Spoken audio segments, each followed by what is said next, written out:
प्यारे दोस्तों, आज हम देख रहे हैं 813 गणित शिक्षण का विषय है आपका ये।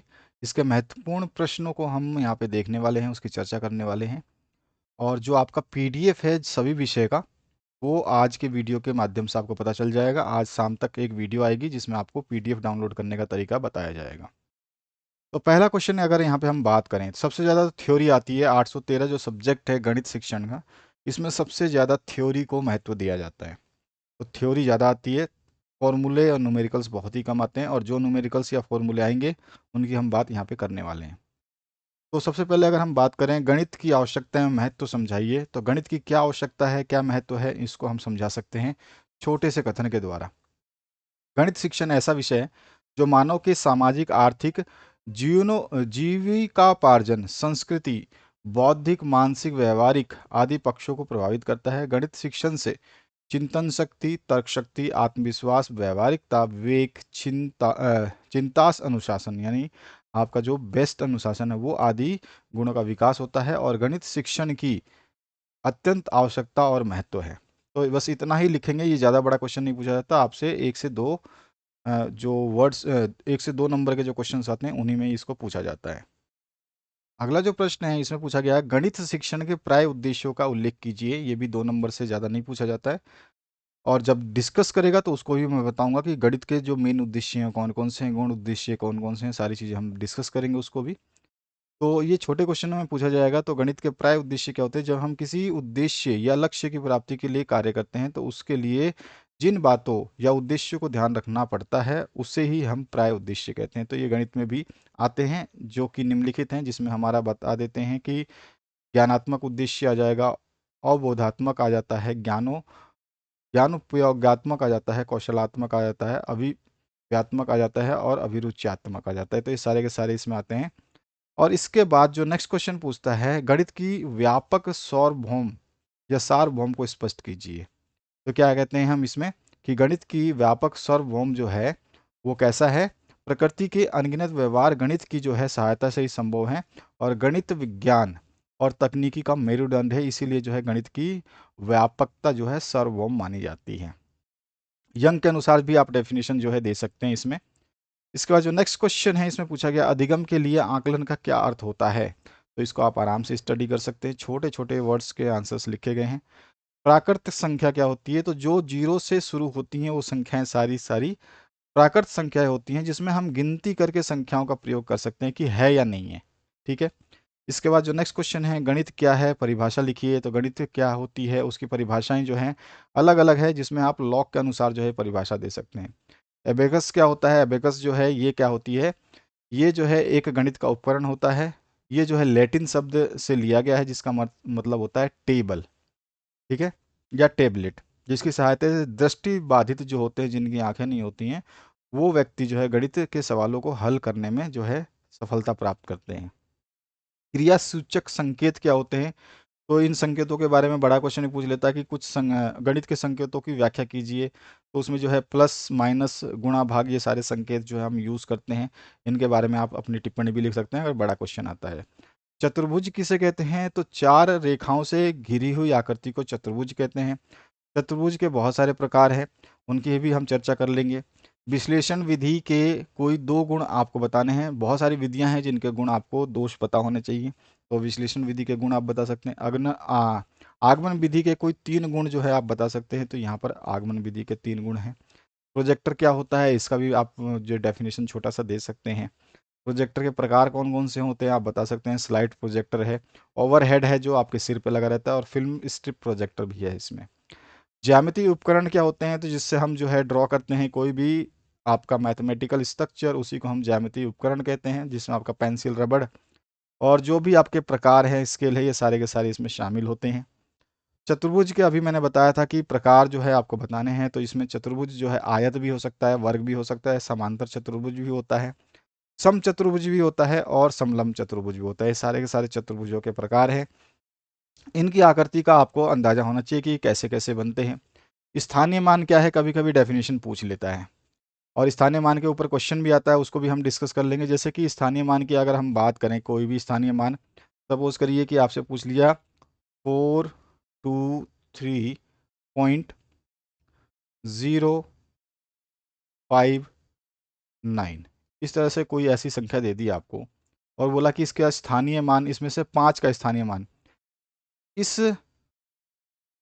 में 5 का स्थानीय मान बताइए।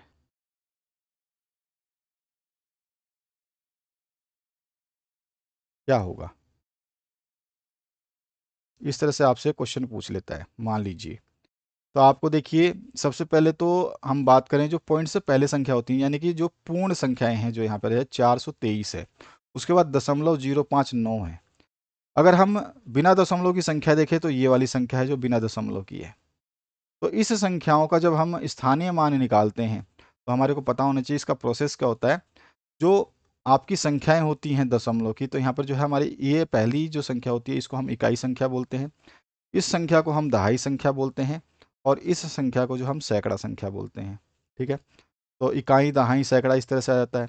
अब इकाई का मतलब हो गया कि जो संख्याएं पूर्ण रूप से दी जाएंगी, जिसमें दशमलव की बात नहीं होगी, जैसे कि ये संख्या है पूर्ण रूप से, दशमलव की बात नहीं हो रही, दशमलव की बात आगे हो रही है। तो जो बिना दशमलव की संख्याएं हैं, इसका स्थानीय मान जो है 3 जैसे है, तो 3 है, इसका इकाई मान यानी कि 1 से गुणा हो जाएगा। ठीक है, इस तरह से जो दूसरा है आपका 2 नंबर, इसका अगर स्थानीय मान पूछ लेता तो इसमें हम बता सकते थे कि 2 गुणा में कितना हो जाएगा, तो ये दशमलव भूल जाइए। ये आपका टोटल देखिए, इकाई के बाद दहाई नंबर पे है, दहाई मतलब होता है 10। ठीक है, तो 10 से गुणा हो जाएगा। इसी तरह से 4 जो है, अगर इसका स्थानीय मान पूछता तो 4 गुणा में इकाई, दहाई, सैकड़ा, तो यहाँ पे 10 की जगह क्या होगा, सैकड़ा मतलब 100 हो गया, तो 100 से गुणा कर देते हैं। यानी कि अगर हम स्थानीय मान निकाले तो ये इसका 3 हो जाता, इसका जो है आपका 20 आ जाता, और इसका जो है 400 स्थानीय मान आ जाता। इस तरह से अगर आपको पूर्ण संख्या दी हो तो आप इसमें से स्थानीय मान इस तरह से निकालेंगे। परंतु संख्याएं कभी कभी आपसे जो है घुमा के दी जाती हैं, यानी कि आपका यहाँ पे 0 है, फिर 5 भी है, और फिर 9 भी है। तो जो दशमलव के बाद की संख्याएं जो होती हैं हमारे लेफ्ट राइट साइड में, इनके जो स्थानीय मान निकालते हैं, इसका तरीका थोड़ा सा अलग है। इसमें क्या होता है, स्थानीय मान जब हम निकालते हैं तो पहला जो है आपका, ये आपका इकाई हो गया, दहाई हो गया, सैकड़ा हो गया। तो इकाई, दहाई, सैकड़े के हिसाब से हम चलेंगे इसमें। तो यहाँ पर देखिए, जो दशमलव के बाद संख्याएं होती हैं, इनके स्थानीय मान निकालने के लिए हमें उल्टा गिनना पड़ता है। जिधर से दशमलव जो स्टार्ट होता है, इधर से हमारा इकाई, दहाई और सैकड़ा स्टार्ट होता है। अगर हम बात करें जीरो की, तो जीरो तो कोई संख्या होती नहीं, तो जीरो का स्थानीय मान तो हम वैसे भी जीरो ही लिख सकते हैं। बाकी हम बताते हैं। देखिए, जीरो है तो यहाँ पे जीरो लिख लेंगे, ये जीरो हो गया आपका। यहाँ पे 5 जो है संख्या, इस 5 नंबर पे, और 9 नंबर पे 9 संख्या है, हमने आपको दिखा दिया। अब दशमलव के बाद जो पहली संख्या है, ये इकाई संख्या है। ठीक है, दशमलव के बाद जो है पहली संख्या वो इकाई संख्या है, दूसरी जो है दहाई संख्या है, तीसरी जो है सैकड़ा संख्या है। तो यहाँ पर इकाई संख्या है तो 1 गुणा आपका हो जाएगा इसके साथ, इकाई मतलब 1, तो ये इसका मान 0 ही होगा। तो जीरो का हमेशा जो आपसे स्थानीय मान पूछेगा वो हमेशा 0 ही आएगा, चाहे वो किसी भी जगह पे हो, इधर भी हो, उधर भी हो, कहीं भी हो, क्योंकि 0 से आप जब भी किसी संख्या को गुणा करेंगे तो 0 ही आएगा। तो इसलिए स्थानीय मान जो है 0 का सदैव 0 होता है। पांचवा नंबर देखिए, ये दहाई नंबर पे है, यहाँ पे हम पॉइंट के बाद से गिन रहे हैं, तो यहाँ पर जो है ये आपका इकाई है, ये दहाई है, तो 5 गुणा में 10 हो जाएगा यहाँ पे। तो अगर मैं यहाँ पे 5 गुणा नहीं होगा, सॉरी, यहाँ पे दोनों चीज़ों को थोड़ा सा हम चेंज करते हैं। यहाँ पर जो है दशमलव के बाद की जो भी हमारे स्थानीय मान निकाले जाते हैं, उसको बटे में इधर वाले बिना दशमलव वाली संख्याओं को गुणा करते हैं, और दशमलव के बाद वाली संख्याओं को जो है हम भाग देते हैं। तो इकाई नंबर जो है, जीरो को जब हम 1 से भाग देंगे तो इसका आंसर वैसे अनंत आएगा। जीरो को तो हम डिवाइड नहीं कर सकते, लेकिन हम जीरो ही मानते हैं इसको। इसी तरह से 5 का जो स्थानीय मान होगा, तो 5 बटे में देखिए कितने बाद आ रहा है, तो इकाई दहाई पे आ रहा है, पांचवा पॉइंट के बाद में इकाई है 0 और दहाई है 5, तो यहाँ पे 10 आ जाएगा, बटे 10 आएगा। और इसी तरह से जो 9वां नंबर है, इसकी बात करें तो यहाँ पे देखिए इकाई दहाई सैकड़े पे है, तो 9 बटे में सैकड़ा मतलब 100 हो जाएगा। तो ये है आपके स्थानीय मान। अगर पॉइंट के बाद पूछे तो बटे में करना है, और पॉइंट से पहले वाले का किसी का मान पूछे तो आपको जो है क्या बताना है, गुणा में। तो यहाँ पे जो है संख्याएं अलग अलग हैं, तो आपको अच्छे तरह से पता चल रहा है। तो इस तरह से इकाई मान आपके स्थानीय मान को पूछा जाता है। और दशमलव के बाद जिस भी संख्या का स्थानीय मान पूछेगा, आपको उसको बटे में लिखना है। पॉइंट के बाद जो है इकाई स्टार्ट करनी है आपको, यानी कि पहला जो है वो 1 होगा, दूसरा होगा 10, तीसरा होगा 100, चौथा होगा 1000। तो इस तरह से उनको भाग देते हुए जाना है। तो यहाँ पर जो है इसका आंसर आप निकाल सकते हैं। इसकी अगर बात करते तो ये 0.5 आ जाता, इसकी बात करते तो 0.09 आ जाता, तो ये स्थानीय मान इसके निकल जाते हैं। और इसका तो 0 आता है, ये 0 की संख्या का हमेशा 0 ही मान स्थानीय मान माना जाता है। तो इस तरह का एक जो है न्यूमेरिकल बनता है। आगे बात करते हैं हम अन्य क्वेश्चनों की, जिसको हम चर्चा करेंगे। तो यहाँ पर जो है आपसे भिन्न के प्रकार बताइए। भिन्न के प्रकार जो है सम भिन्न होता है, विषम भिन्न होता है, मिश्र भिन्न होता है, समतुल्य भिन्न होता है, सजातीय भिन्न होता है और विजातीय भिन्न भी होते हैं। गणित शिक्षण की किन्हीं दो विधियों के नाम लिखने हैं, तो दो विधियों में जो है आगमन विधि और निगमन विधि आता है। इसके ऊपर मैंने बहुत डिटेल से आपको चर्चा की है। और आपको बता दूं साथ साथ में कि 801 से लेकर के आपका अंतिम विषय 813 तक जो भी आपके विषय हैं वो सारे पढ़ेंगे। अगर आप एग्जाम से पहले इन सभी विषयों को पढ़ लेते हैं तो आपका एग्जाम जो है बेस्ट हो जाएगा। बेस्ट क्यों होगा? क्योंकि ये सारे के सारे सब्जेक्ट्स जो हैं आपस में रिलेटेड होते हैं। यानी 801 का क्वेश्चन 802 में, 802 का क्वेश्चन 803 में, 804 का क्वेश्चन 801 में। तो इस तरह से आपसी रिलेटेड में होते हैं और क्वेश्चंस आते जाते हैं। जैसे मूल्यांकन है, सभी में आता है। मूल्यांकन का प्रकार बताइए, मूल्यांकन की विशेषता बताइए, या मूल्यांकन का उद्देश्य बताइए, वो हर पेपर में पूछा जाता है। तो इस तरह से आपको जो है सभी याद करने हैं। उसके अलावा जो है शिक्षक का जो है विद्यार्थियों के प्रति क्या दायित्व है, ये सभी पेपर में पूछा जाता है। शिक्षक जो है पाठ्यक्रम को कैसे प्रभावित करता है, या विद्यार्थियों को कैसे प्रभावित करता है, सालों को कैसे प्रभावित करता है, ये बहुत सारे विषय में जो है क्वेश्चन पूछे जाते हैं। तो इन सभी को रिलेट करना है।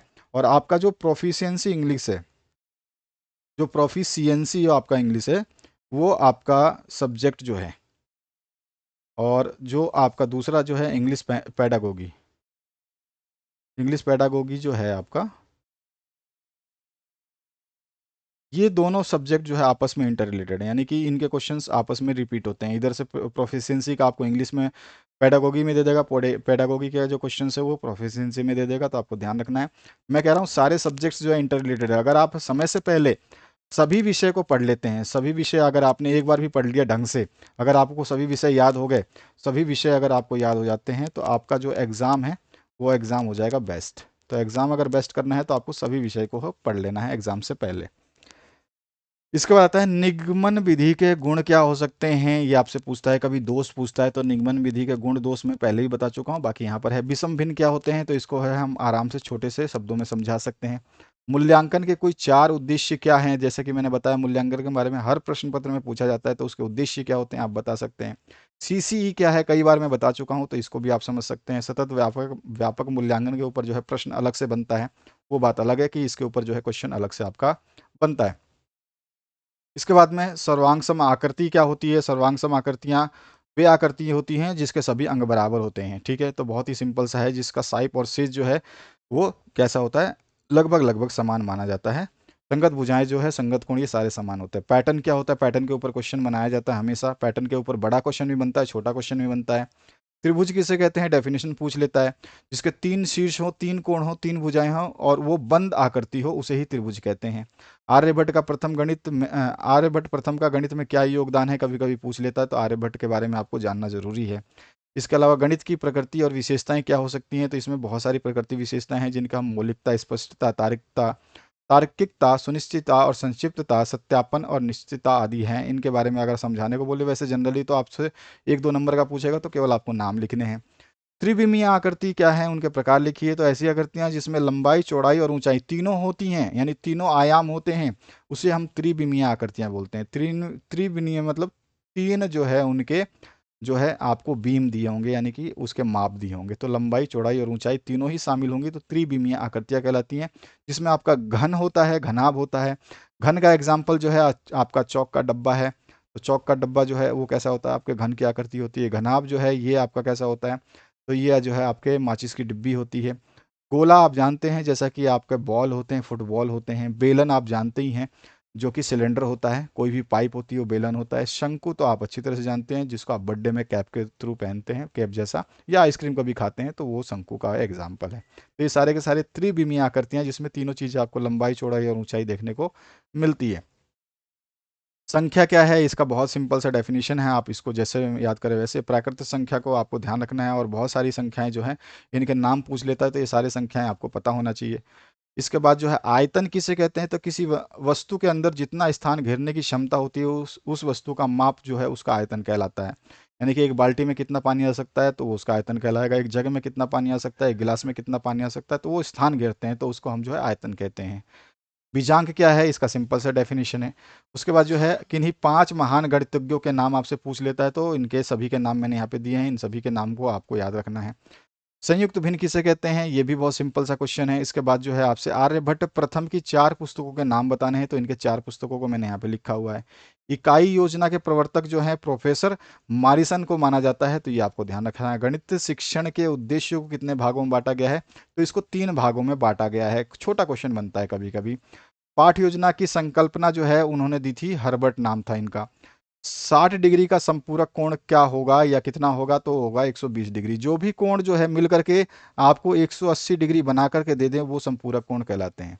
ठीक है, तो कुछ भी कोण, जैसे 60 डिग्री दिया है तो 180 में बचा कितना, तो 60 इसमें से माइनस कर दीजिए तो 120 इसका आंसर आ गया। तो 180 डिग्री जो है ये आपका पूरा का पूरा मिल करके, दो कोणों का योग अगर 180 डिग्री होता है तो संपूरक कोण कहलाते हैं। ये डेफिनेशन भी आपको याद रखनी है।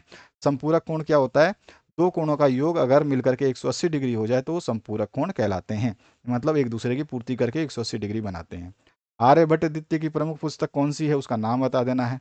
नेक्स्ट जो क्वेश्चन है इसमें पूछा गया है, मानसिक दृष्टि से पिछड़े बालक की पहचान गणित शिक्षण की कक्षा में कैसे करेंगे, तो उसका मनोवैज्ञानिक परीक्षण कर सकते हैं, सामूहिक परीक्षण कर सकते हैं, व्यक्तिगत बुद्धि परीक्षण भी कर सकते हैं, वस्तुनिष्ठ परीक्षण या वस्तुनिष्ठ प्रश्नोत्तरी के अन्य मतलब विधि द्वारा कर सकते हैं, जिसमें अन्य विधि भी शामिल हो सकती हैं। अध्यापक जो है अन्य निर्णय ले सकते हैं, साक्षात्कार कर सकते हैं, इंटरव्यू ले सकते हैं।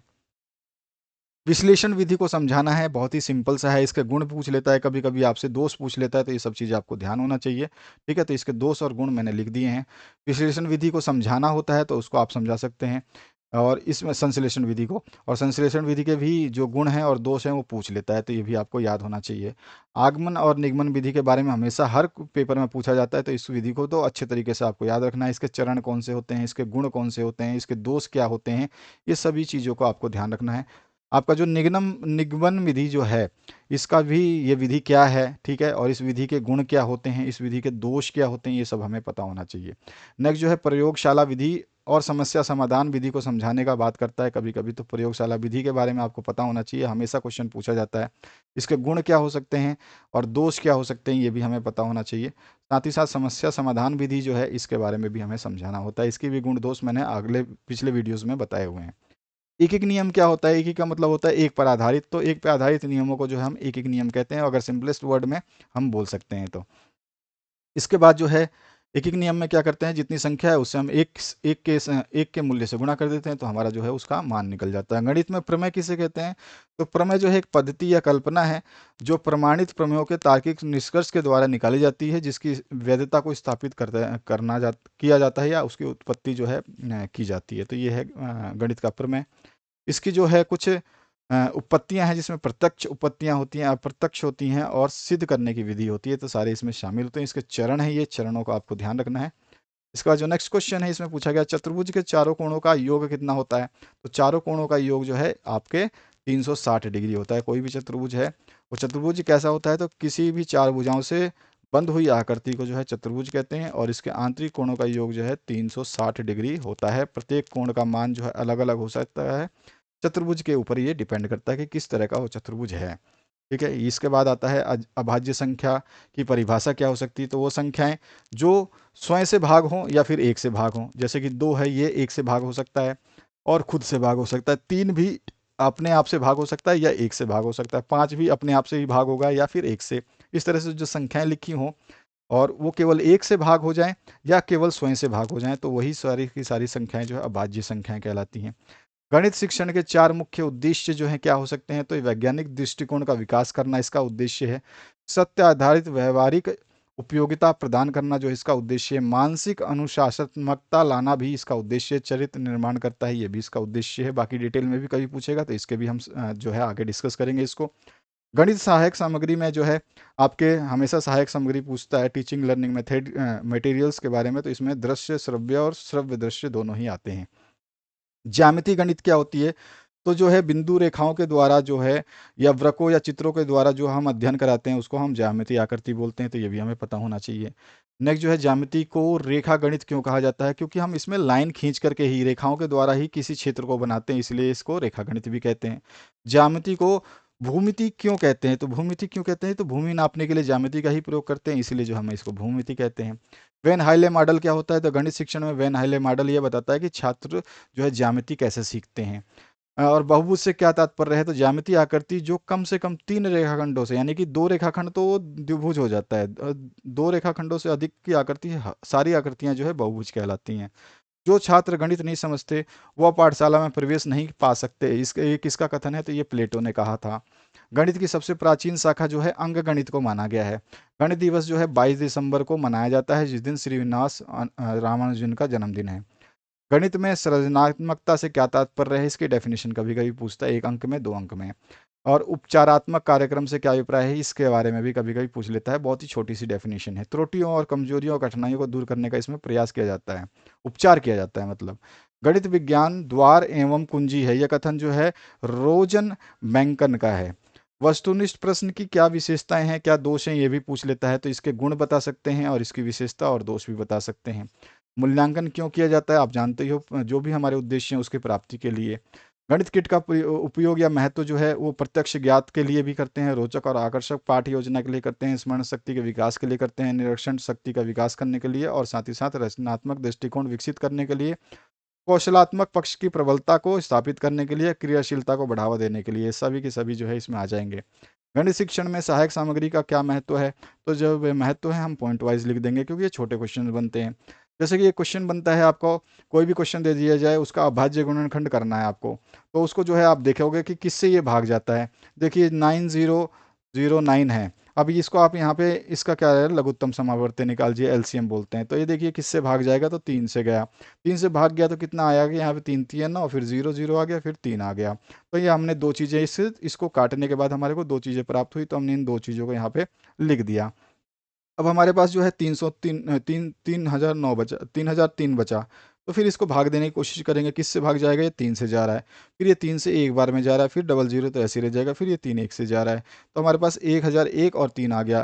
तो हमने इसको डिवाइड कर दिया कि ये 3 से गया और इसका अब जो है बचा हुआ परिणाम 1001 है। फिर हमारे 1001 को भी देखेंगे किससे जाएगा, तो हमारे को अगर कोशिश करके देखें किस पहाड़े में आता है, तो यहाँ पे 7 के पहाड़े में चला जाएगा। यहाँ पे देखिए 7 एकम 7 करेंगे तो एक बार जाएगा, यहाँ पे बचेगा 3, 7 चौक 28 करोगे तो बचेगा 2, तो ये हो गया 21। तो यहाँ पर कितना हो जाएगा, 7 3 21, तो ये 143 आ गया। तो हमारे पास 7 और 143 जो है 101 का गुणनखंड बना, तो हम इसको इस तरह से गुणनखंड को लिख देंगे। अब 7 तो छोड़ देंगे, जिससे हम भाग दे रहे हैं उसको छोड़ते जाएंगे, और जो भागफल आया हुआ है उसको हम करने की कोशिश करेंगे। 143 को हम भाग दे सकते हैं, तो किसी ना किसी संख्या से अगर कट जाएगा तो ठीक है, नहीं कटेगा तो छोड़ देंगे। 11 से इसको भाग दे के देखते हैं, तो 11 कम 11 एक बार में जा रहा है, और फिर यहाँ पे 11 अगर हटा लेते हैं तो इसमें से 14 में से 11 गया तो 3 बचता है, 3 बचा और 3 इधर लगा हुआ है, तो 3 3 और 33 हो गए। तो 11 3 33, यानी 13 बार जाएगा। तो 11 और 13 जो है इसका हमारे पास जो है गुणनखंड आया, तो 11 और 13 लिख देंगे। अब 13 को भाग देने का प्रयास करेंगे, किसी से जाएगा नहीं, ये खुद स्वयं की संख्या से जाएगा, तो इसको हमें काटने की आवश्यकता नहीं है, यहीं पे ये समाप्त हो जाता है। तो इस तरह से जो है हम इसको कर सकते हैं सॉल्व। अभाज्य गुणनखंड खंड के बारे में कभी कभी क्वेश्चन पूछ लेता है, आपसे ध्यान रखना है। तो इसका उत्तर जो है इस तरह से हम लिख सकते हैं कि हमारे पास क्या आया, तो 3 × 3 गुणा में 7 गुणा में 11 और गुणा में 13, क्योंकि लास्ट में जो बचा हुआ उसको भी हम गुणा कर लेते हैं, तो हम टोटल जब गुणा करेंगे तो हमारे को 9009 मिल जाएगा। तो ये हो गया इसका उत्तर। भाज्यता के नियम के बारे में आपसे पूछता है, कभी कभी आपसे 2 की भाज्यता का नियम पूछ लेगा, ठीक है। तो इसमें जो नियम्स हैं उनको आपको पढ़ना है, ये नियम बहुत ही सिंपल सिंपल से हैं। कभी कभी 3 से विभाजिता का नियम पूछता है, तो 3 से विभाजिता का, 4 से विभाजिता का नियम क्या होता है, 5 से विभाजिता का नियम क्या होता है, 6 से विभाजिता का नियम क्या होता है। तो ये सारे नियम आपसे पूछता है, ये सारे नियमों का आपको याद रखना है। और ब्रूनर के अधिगम सिद्धांत का वर्णन आपको करना है। तो ब्रूनर के जो 3 सिद्धांत हैं उनको आपको वर्णन बता देना है, जिसमें क्रिया निर्माण विधि, जिसको निर्माण विधि भी कहा जाता है, जो कि जन्म से 2 वर्ष तक की होती है। और फिर प्रतिबिंबात्मक या छायात्मक आयु जो है 2 से 7 वर्ष तक की मानी गई है। और फिर अगला जो है संकेत या चिन्ह आधारित आयु जो है 7 से 15 वर्ष तक मानी गई है। तो 3 जो है सिद्धांतों को यहाँ पे किया गया है, और तीनों सिद्धांतों को आप समझा सकते हैं। तो छोटे छोटे पॉइंटों में आपको समझा देना है, एग्जाम्पल देते हुए समझा देना है, इसमें कौन कौन से उम्र शामिल है और इसमें क्या चीज़ हम देखते हैं। उसके बाद में बालकों के लिए उपचारात्मक शिक्षण की प्रक्रिया का वर्णन करना है। तो उपचार कैसे करते हैं उसका प्रक्रिया अगर पूछेगा, तो ये 4 नंबर से 5 नंबर में पूछेगा बड़े क्वेश्चनों में। तो आपको ये सारे पॉइंटों को लिखना है, इन पॉइंटों में से जो पॉइंट आपसे याद नहीं हो तो उनको छोड़ देना है। नेक्स्ट जो पॉइंट है उसकी बात करते हैं। तो ये सारे के सारे पॉइंट इसमें हैं, आराम से पढ़ोगे तो आपको सब कुछ याद हो जाएगा। गणित अधिगम की आवश्यकताएं क्या हो सकती है या अवस्थाएं क्या हो सकती हैं, आपको बताना है। इसकी अवस्थाएं जो हैं, ये जो है आरंभिक अवस्था है और मिलान अवस्था है, परिणात्मक अवस्था है, विभाजनात्मक अवस्था है, गुणनखंडीय अवस्था है और सक्रियात्मक अवस्था है। ये 6 अवस्थाओं को यहाँ पे जो है हमको समझाना होता है। ये भी बड़े क्वेश्चन में आता है। तो प्रारंभिक या आरंभिक अवस्था कौन सी होती है, ठीक है, मिलान अवस्था कितने समय तक की होती है, परिणात्मक अवस्था कितनी होती है, विभाजनात्मक अवस्था कितनी होती है, गुणनखंडीय अवस्था और फिर सक्रियात्मक अवस्था। इसके बाद जो है गणित शिक्षण के संबंध में एनसीएफ 2005 किन बातों पर जो है बल देता है। तो छोटी छोटी बातों पे जो है ये बल देता है। चित्र बनाना, चरों का चुनाव करना, समीकरण और असमीकरण बनाना, ये सारी चीज़ इसमें है। तर्क के आधार पर निष्कर्ष निकालना भी सम्मिलित करता है। इसके अलावा गणित की प्रकृति कैसी होती है, इसके बारे में आप समझा सकते हैं। तो निम्न बिंदुओं के आधार पर गणित की प्रकृति को आप समझा सकते हैं। ये सारे बिंदु जो हैं गणित की प्रकृति को समझाते हैं। इसमें से जो आपको समझ में आता है उसको याद कर लीजिएगा, जो आपको याद नहीं होता उसको छोड़ देना है। गणितीय भाषा के गुण क्या है, तो गणितीय भाषा के गुण जो है आपको पूछा जाता है, बहुत बार पूछा गया है क्वेश्चन, तो आपको ध्यान रखना है। मूल्यांकन का लाभ या महत्व हमेशा पूछा जाता है, हर पेपर में पूछा जाता है, तो आपको पता होना चाहिए मूल्यांकन का लाभ या महत्व क्या है। मूल्यांकन के प्रकार भी पूछ लेता है, तो आपको जो है 3 प्रकार तो मुख्य रूप से आपको याद होना चाहिए, फॉर्मेटिव, समस्टिव और डायग्नोस्टिक, यानी कि औपचारिक, निर्माणात्मक या रचनात्मक मूल्यांकन होता है, औपचारिक, योगात्मक या संकलात्मक होता है, या निदात्मक मूल्यांकन। ये 3 तरह के मूल्यांकन जो है विशेषकर से उपयोग किए जाते हैं और सभी प्रश्नों के उत्तर में इसको जो है पूर्ण रूप से नंबर दिए जाते हैं। और इनके बारे में डिटेल ही पूछता है, कभी कभी आपसे पूछ लेगा सीधा सीधा कि औपचारिक मूल्यांकन क्या होता है, इसके बारे में समझाइए, तो इसकी विशेषताएं बताइए, ये भी पूछ लेता है, तो आपको पता होना चाहिए।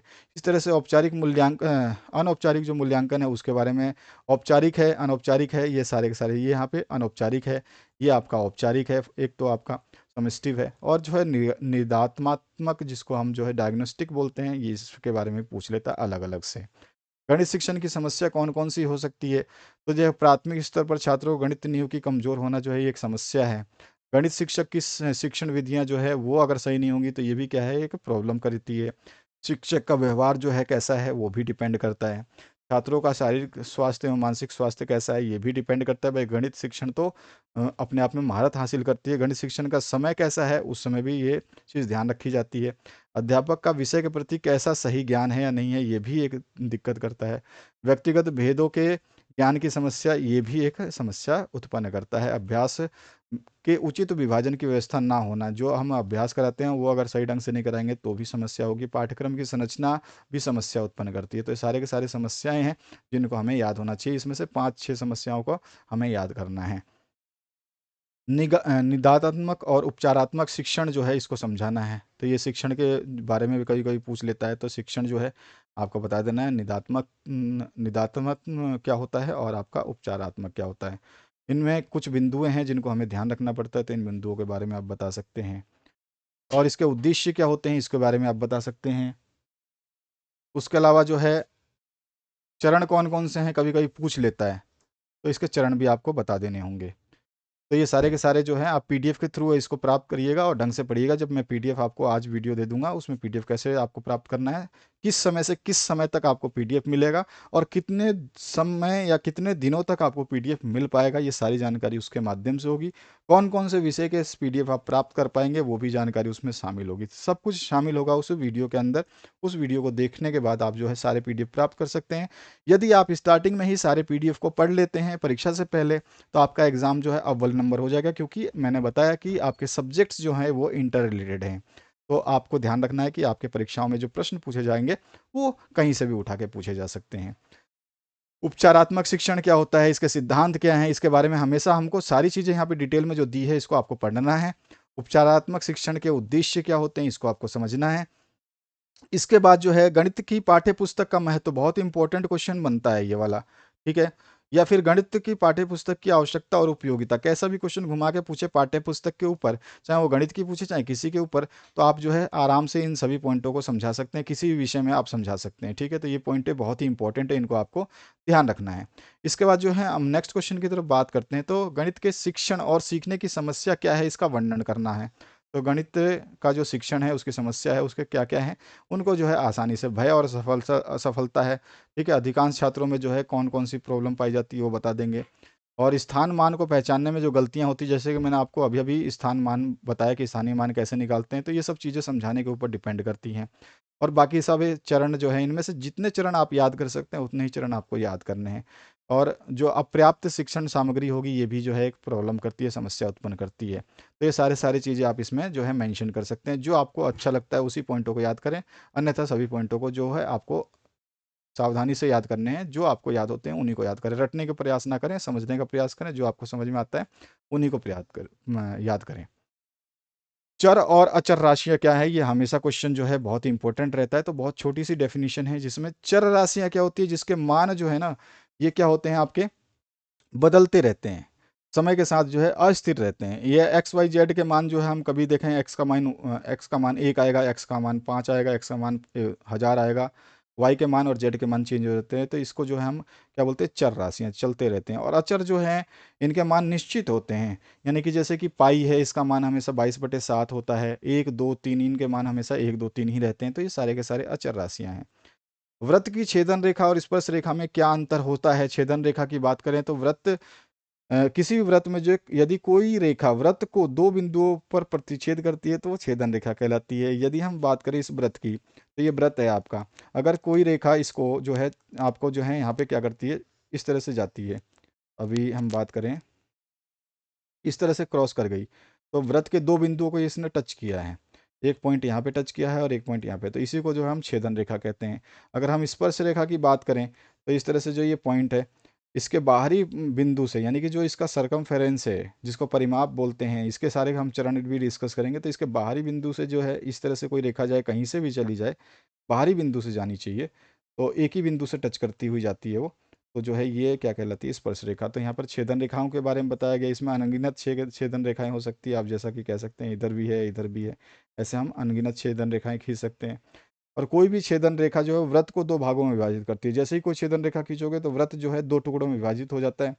जैसे कि आप देख सकते हैं ये व्रत है, अगर इसमें मैं छेदन रेखा खींचूं तो ये आप देखिए व्रत जो है दो भागों में डिवाइड हो गया। अगर फिर इससे यहाँ खींचूं तो ये व्रत छोटा एक व्रत बना, अर्ध व्रत बना, और एक बड़ा अर्ध व्रत बना। तो इस तरह से हम बता सकते हैं दो भागों में विभाजित करती है छेदन रेखा। व्रत के एक बिंदु से अनगिनत जो है छेदन रेखाएं गुजर सकती हैं। तो व्रत का कोई एक मान लीजिए यहाँ पे बिंदु है, इस बिंदु से अगर कोई बोले कि छेदन रेखा खींचिए तो आप सीधा खींचोगे, फिर और खींचोगे तो इस तरह से खींच दोगे, और खींचोगे तो इस तरह से खींचते जाओगे, अनगिनत जो है छेदन रेखाएं गुजर जाएंगी। तो ये भी आपको ध्यान रखनी है। तो ये सारी चीज़ें जो है छेदन रेखाओं के बारे में। स्पर्श रेखा में भी ऐसा ही है जैसा मैंने बताया है, तो आपको समझ में आ चुका होगा। आगे बढ़ते हैं। राष्ट्रीय पाठ्यचर्या प्रारूप 2005 अनुसार गणित शिक्षण का लक्ष्य क्या है। तो लक्ष्य जो है आप निर्धारित, दो लक्ष्य जो है आसानी से बता सकते हैं, ज़्यादा लक्ष्य आपको बताने की जरूरत नहीं है, बाकी आपकी मर्जी है। मैंने तो यहाँ पे 5-6 दे दिए हैं, तो आप 2-3 लक्ष्य बता दीजिएगा, बहुत है। अगर क्वेश्चन बड़ा होता है तो 5 लक्ष्य लिखने होंगे, छोटा क्वेश्चन है तो 2 लक्ष्य लिखने होंगे। गणित का जीवन, दैनिक जीवन में क्या उपयोग होता है, इसके बारे में कभी कभी क्वेश्चन पूछता है तो आपको बताना है। बच्चे गणित से क्यों डरते हैं, ये भी क्वेश्चन बहुत इंपॉर्टेंट रहता है। नेक्स्ट जो क्वेश्चन है, कक्षागत प्रक्रिया में गणित शिक्षक की भूमिका, हमेशा पूछता है कि गणित शिक्षक की भूमिका बताइए, शिक्षक की भूमिका बताइए, तो आपको बता देना है। एक दार्शनिक के रूप में, एक मित्र के रूप में, परामर्शदाता के रूप में, तीन जो है रूप बताओगे। चाहे 5 नंबर का क्वेश्चन पूछे तो भी आपको 5 नंबर मिल जाएंगे। गणित शिक्षण में पैटर्न क्यों आवश्यक है, ये कभी कभी क्वेश्चन पूछता है आपसे। पैटर्न के बारे में तो क्वेश्चन पूछता ही पूछता है, तो आपको बता देना है ये सारे बिंदुओं के माध्यम से कि पैटर्न जो है क्या करता है।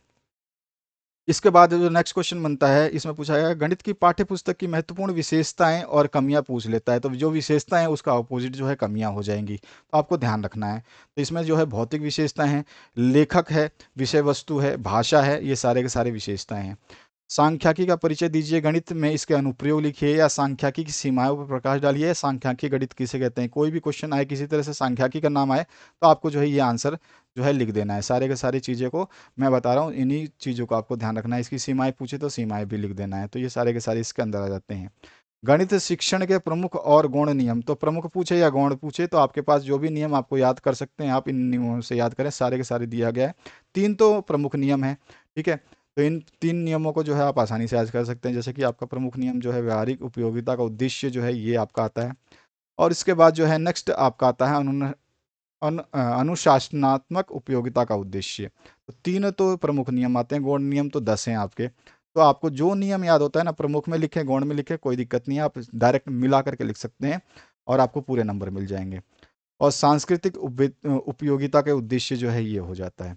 और इसके बाद जो है आपके जो गौण नियम है, तो ये गौण नियम के उद्देश्य जो है आप बता सकते हैं, बहुत सारे हैं इसमें। तो 10 नियम के आसपास हैं इसमें, तो आप इन 10 नियम में से 4 नियम, 5 नियम, 6 नियम जो आपको अच्छा याद होता है वो सारे याद कर सकते हैं। इसके बाद जो हम अगला क्वेश्चन डिस्कस करेंगे उसको भी मैं बता देता हूँ कैसा रहेगा क्वेश्चन, और किस तरह के जो है आपके न्यूमेरिकल्स बनते हैं, या कोई सूत्र पूछा जाएगा तो कौन सा सूत्र पूछा जाएगा, तो मैं इसमें आपको पीडीएफ में लिख के बता देता हूँ। और जैसा पीडीएफ में हम कोई भी मार्किंग कर रहे हैं या कोई जानकारी दे रहे हैं आपको लिख करके, तो वो सारी की सारी जानकारी जो है उसी माध्यम में पहुंचेंगे, जो पीडीएफ आप देख रहे हैं वैसा ही पहुंचेगा। जैसे अगर ये लाइन खींच दी है तो पीडीएफ में वो लाइन आपको मिलेगी। इसके बाद जो है आपका नेक्स्ट वार्षिक योजना के बारे में पूछ लेता है, या गणित की वार्षिक योजना का वर्णन कीजिए, या विज्ञान की वार्षिक योजना, कोई भी वार्षिक योजना के बारे में पूछे तो आप वार्षिक योजना के बारे में यही लिखेंगे। जहाँ जरूरत होगा आप विषय के बारे में, तो विषय आपको गणित पूछे तो गणित लिख दीजिए, आपका जो भी सब्जेक्ट है उसको लिख देना है। बाकी वार्षिक योजना के बारे में ये पूरी थ्योरी आपको समझानी है। बहुत ही सिंपल सा है, वार्षिक योजना आपने कई बार बनाया भी होगा, पढ़ा भी होगा। तो ये वार्षिक योजना के बारे में थ्योरी लिख देनी है, तो वार्षिक योजना हो जाएगी कंप्लीट आपकी। इसके बाद जो है आकृतियों के गुण धर्म को समझाने में 10 ग्राम की क्या उपयोगिता होती है, तो इसमें 7 जो है पैटर्न होते हैं जिनका 10 कहा जाता है, या टुकड़े होते हैं, और इनसे जो है अलग अलग आकृतियां बनाई जाती हैं, डिजाइन बने जाते हैं। और जो है इनको जो है उन टुकड़ों को जो है एक्स्ट्रा किसी टुकड़े की मदद लिए बिना जो है हमें एक आकृति बनानी होती है। तो इसको देखिए, कुछ आकृतियां यहाँ पर देखने को आपको मिलेगा, तो इसमें सभी देखिए गिनोगे तो आपको 7 ही टुकड़े मिलेंगे, सभी आकृतियों में 7 ही टुकड़े हैं। अगर यहाँ पे देखोगे तो यहाँ पर जो है आपके 3 टुकड़े ये हैं, और फिर आपके 4 टुकड़े ये हैं, इसमें भी आपके नीचे 3 टुकड़े हैं, ऊपर 4 टुकड़े हैं, इधर भी आपके 4 टुकड़े नीचे हैं, ऊपर 3 टुकड़े हैं। तो इस तरह से ये 10 आकृतियां जो हैं बनाती हैं, इन्हीं को 10 जो है आपका कहते हैं। और ये जो आकृतियों बना करके गणित को सीखने में सहायता करती है। तो ये कुछ एग्जाम्पल्स हैं जो आप देख सकते हो, बाकी आपको समझाने के लिए एग्जाम्पल्स लिए गए हैं।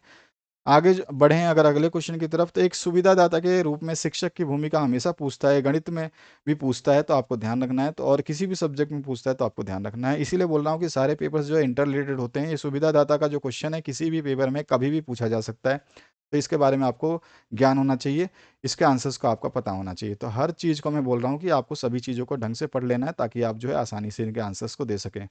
जैसे ही आप क्वेश्चंस को ढंग से पढ़ेंगे आपको जो है कोई भी परेशानी नहीं होगी, और आपका जो है आंसर सही हो जाएगा। यहाँ पर जो है आपके कुछ न्यूमेरिकल्स जो बनते हैं उनकी बात कर लेते हैं। तो आपसे पूछा जाएगा त्रिभुज का सूत्र बताइए। तो क्षेत्रफल का सूत्र जो है त्रिभुज का 1/2, यहाँ पे हम बोलते हैं त्रिभुज का सूत्र पूछता है आपको, त्रिभुज के क्षेत्रफल का सूत्र।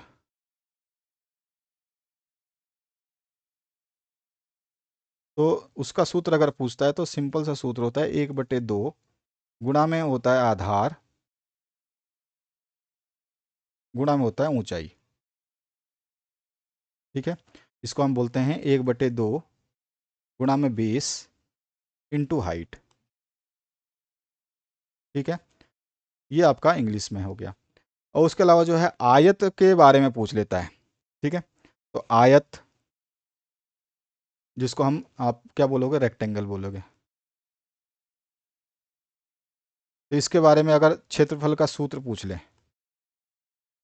क्षेत्रफल का सूत्र पूछ ले, तो इसका क्या होता है, आयत जो होता है आपको पता ही है आयत कैसा स्ट्रक्चर करता है, ड्रॉ। तो आयत अगर हम बात करें तो इस तरह से स्ट्रक्चर आपका जो है, उसके आमने सामने की भुजाएं जो है बराबर होती हैं, इस तरह का स्ट्रक्चर होता है आयत का। तो इसमें लंबाई बराबर होती है और चौड़ाई बराबर होती है आपस में। तो इसीलिए जो है इसका सूत्र होता है लंबाई गुणा चौड़ाई, लंबाई गुणा चौड़ाई। ठीक है, इस तरह से आपसे वर्ग का पूछ ले, तो वर्ग में जो है आपका शेप जो होता है उसमें लंबाई और चौड़ाई सारी बराबर होती हैं। आप देखोगे तो वर्ग तो आपने, जैसे मैंने बता दिया था आपको एग्जांपल, तो इसकी लंबाई चौड़ाई सारी बराबर होती है। तो इसमें भी वही फॉर्मूला होता है लंबाई गुणा चौड़ाई। तो यहाँ पे जो लंबाई और चौड़ाई जब बराबर हो गई तो लंबाई गुणा लंबाई करेंगे, लंबाई गुणा लंबाई, यानी कि लंबाई गुणा लंबाई का क्या हो गया, लंबाई का स्क्वायर। तो हम बोलते हैं भुजा का स्क्वायर, क्या बोलते हैं, भुजा का स्क्वायर, यानी भुजा गुणा भुजा जो है इसका सूत्र होता है। क्या बोल सकते हैं, भुजा गुणा भुजा, साइड इंटू साइड। तो ये वर्ग का जो है क्षेत्रफल का सूत्र हो जाएगा। इसके अलावा जो है आपसे इसका परिमाप पूछ ले, तो देखिए परिमाप में जो है ये आपकी सारी जो साइड्स होती हैं इनको जोड़ देते हैं। तो अगर मैं बोलूँ कि आपका जो आयत का परिमाप है वो क्या हो जाएगा, तो ये परिमाप जो है कितना हो जाता है, तो यहाँ पे आपका परिमाप जो है मैं यहाँ पे लिख देता हूँ, आयत का परिमाप।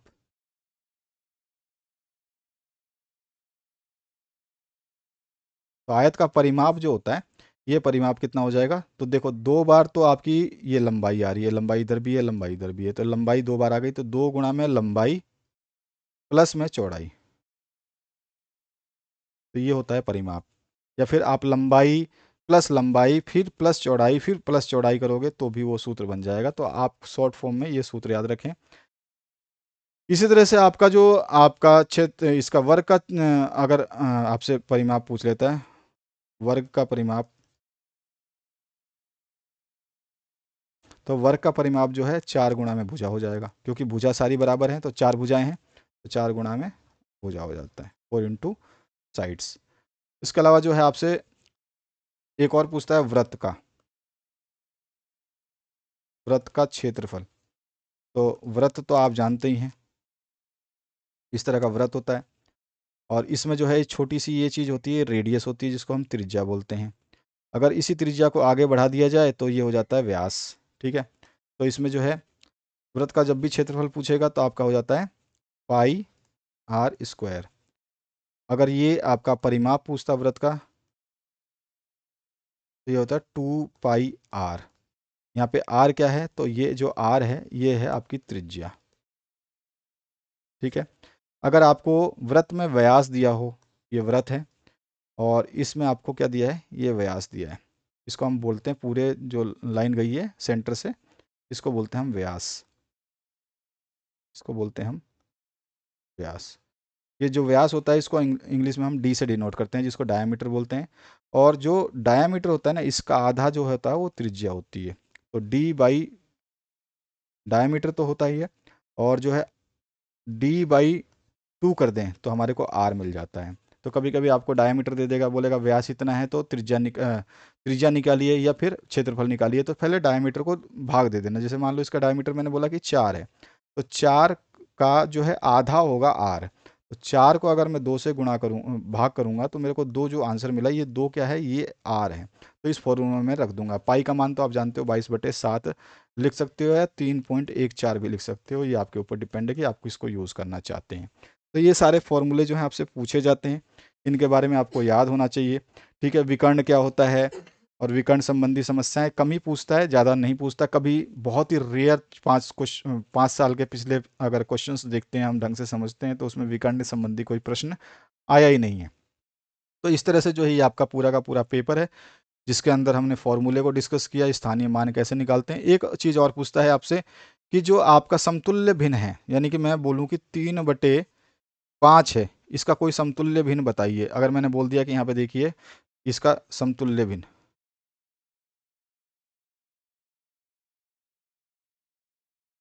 अब समतुल्य भिन्न अगर 3/5 का पूछता है और आपको ऑप्शंस में ए दे देता है कि आप बताइए ये है 6/9, बी आपको देता है बताइए 13/10, सी आपको दे देता है सपोज करिए 6/12, और डी आपको दे देता है 6/10। अब ये सारे के सारे हैं, इसमें से समतुल्य भिन्न कौन सा है, तो देखिए समतुल्य भिन्न का मतलब हो गया कि दोनों संख्याओं, ऊपर और नीचे वाली संख्याओं को ऐसी संख्याओं से गुणा करूं जो कि इनमें से कोई ना कोई प्राप्त हो जाए।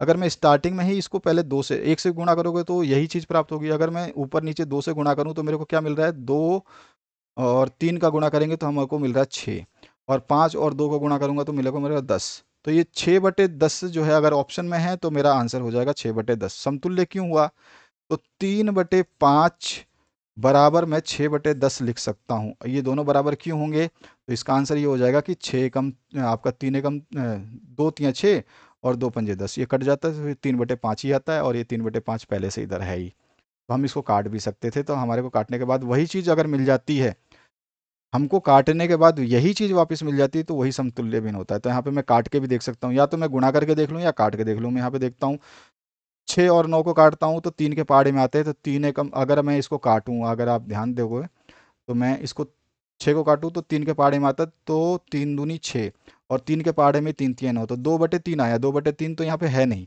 तो हमारा ये समतुल्य भिन्न नहीं हुआ। इस तरह 13/10 तो किसी से कटेगा नहीं, क्योंकि दोनों एक ही टेबल में नहीं आते हैं, तो ये तो समतुल्य भिन्न नहीं हुआ। 6/12 किसी न किसी टेबल में आता है, 2 के पहाड़े में आता है और 3 के में भी आता है।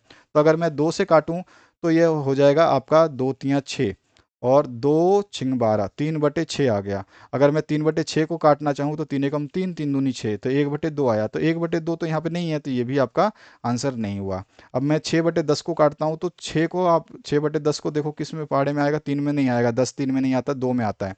तो 2 तियाँ 6 और 2×5 = 10, तो 3/5 यहाँ पे मेरे को मिल गया। 3/5 पहले से था, तो ये समतुल्य भिन्न हो गई।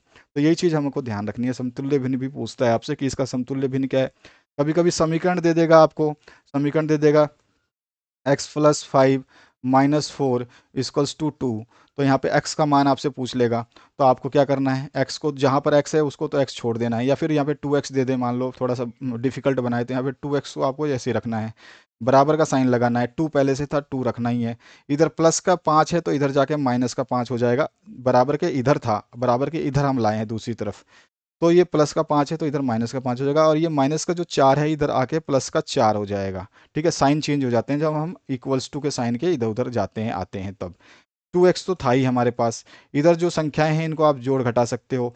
ये प्लस का 4 है, ये प्लस का 2 है, तो प्लस का 4 और प्लस का 2 कितना हो गया, 6 हो गया। और माइनस का 5 है तो माइनस का 5 लिख दिया हमने। ठीक है, या फिर आप कर सकते हो जैसे मर्जी, आपकी मर्जी। और यहाँ पर 6 में से 5 गया तो यहाँ पे आ गया माइनस आपका 1। ठीक है, और यहाँ पे क्या है, ये 2x के बराबर आया। अब हमारे को निकालना क्या है, x का मान निकालना है। तो x तो इधर ही रखूंगा, यहाँ पर 1 है ही। x के साथ जो गुणा है दूसरी तरफ जाएगा तो भाग हो जाएगा, अगर इधर भाग होता तो उधर आके गुणा हो जाता। तो यहाँ पर देखिए, ये आपका x का मान आ गया 1/2। अगर यहीं पर ये x/2 बराबर 1 आया होता, मान लो समीकरण में ऐसा कुछ दिया होता है, x/2 है, तो जब इधर जाता तो ये x का मान निकालने के लिए इधर x के साथ भाग है तो उधर जा करके ये इधर वाले में गुणा हो जाता। तो देखो, इधर जब गुणा है तो इधर भाग हुआ है, अगर इधर जो है भाग हुआ है तो दूसरी तरफ जाके गुणा हो रहा है। तो ये चीज़ें हैं, इस तरह के क्वेश्चंस भी पूछते हैं, कॉमन क्वेश्चंस पूछते हैं, बहुत ही रेयर और सिंपल क्वेश्चन पूछते हैं, जो आप 5th class 6th class primary school के बच्चे जो करते हैं वही गणित पूछी जाती है, ज़्यादा डिफिकल्ट नहीं पूछा जाता। सेकंड ईयर में थोड़ा हार्ड कर देते हैं मैथमेटिक्स को, बाकी फर्स्ट ईयर में इस तरह का मैथमेटिक्स को पूछा जाता है। जैसा मैंने बताया, आपको पीडीएफ प्रोवाइड करने के लिए वीडियो बना दिया जाएगा, उस पीडीएफ की वीडियो को देख लेना, और पीडीएफ को कैसे डाउनलोड करना है। और समय से पहले अगर आपने सारे पीडीएफ पढ़ लिए तो क्वेश्चंस को करना आसान हो जाएगा, बिल्कुल इजीली जो है आप ये एग्ज़ाम पास कर लोगे, चाहे आपने कुछ भी ना पढ़ा हो। मात्र 10 दिन के अंदर या 9 दिन के अंदर जो भी आप तैयारी करते हो उसमें आप जो है आसानी से इसको प्राप्त कर सकते हो। ठीक है, तो आशा करता हूँ इस वीडियो को देख करके आपको मजा आया होगा, और जो चीज़ आपने समझी उनको आप जो है तैयार करेंगे। Thank you very much, have a good day.